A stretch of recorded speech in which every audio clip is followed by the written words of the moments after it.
আজকে আমরা মুরগির চাপ তৈরি করব। মুরগির পিসগুলো উপর দিয়ে কেটে নিব যাতে আমাদের মশলা মাখাতে কোনো সমস্যা না হয়।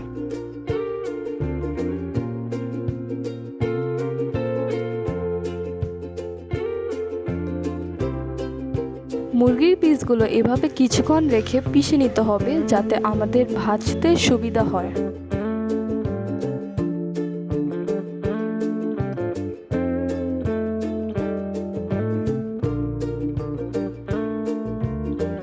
এখন মুরগির চাপের মশলাটা আমরা তৈরি করে নেব।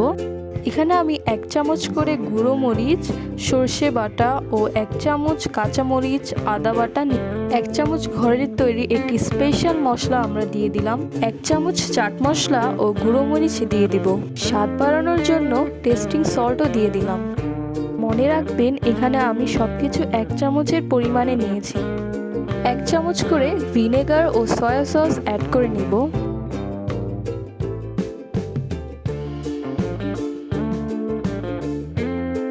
1 টেবিল চামচের মতো টক দই অ্যাড করে নিব। স্বাদ বাড়ানোর জন্য লেবুর রস অ্যাড করে দিলাম। এবার সবগুলো উপকরণ ভালো করে মেশাতে হবে। এখানে আমি 2 চামচের মতো গুঁড়ো দুধ অ্যাড করে নিব। অল্প পরিমাণে সসও অ্যাড করে নিলাম। আপনারা চাইলে এটি স্কিপও করে দিতে পারেন। এবার মুরগির পিসগুলোর সাথে উপকরণগুলো ভালো করে মাখিয়ে নিতে হবে।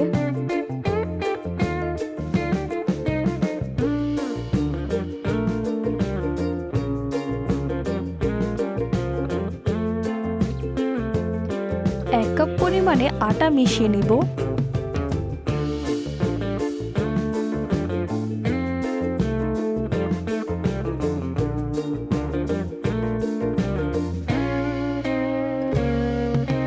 পাঁচ মিনিটের জন্য রেস্টে রেখে দিতে হবে।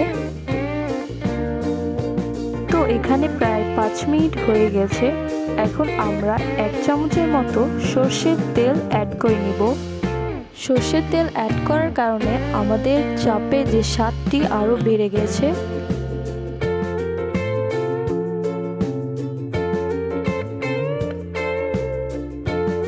তো 5 মিনিটের জন্য আমরা ফ্রিজে রেখে দিব।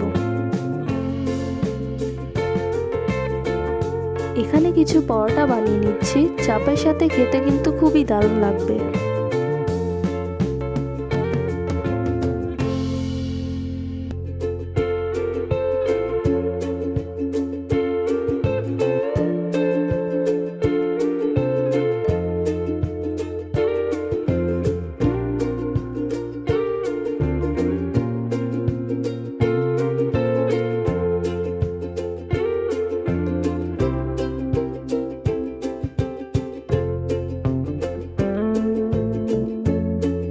এখন গরম তেলে আমরা মুরগির চাপগুলো ভেজে নিব।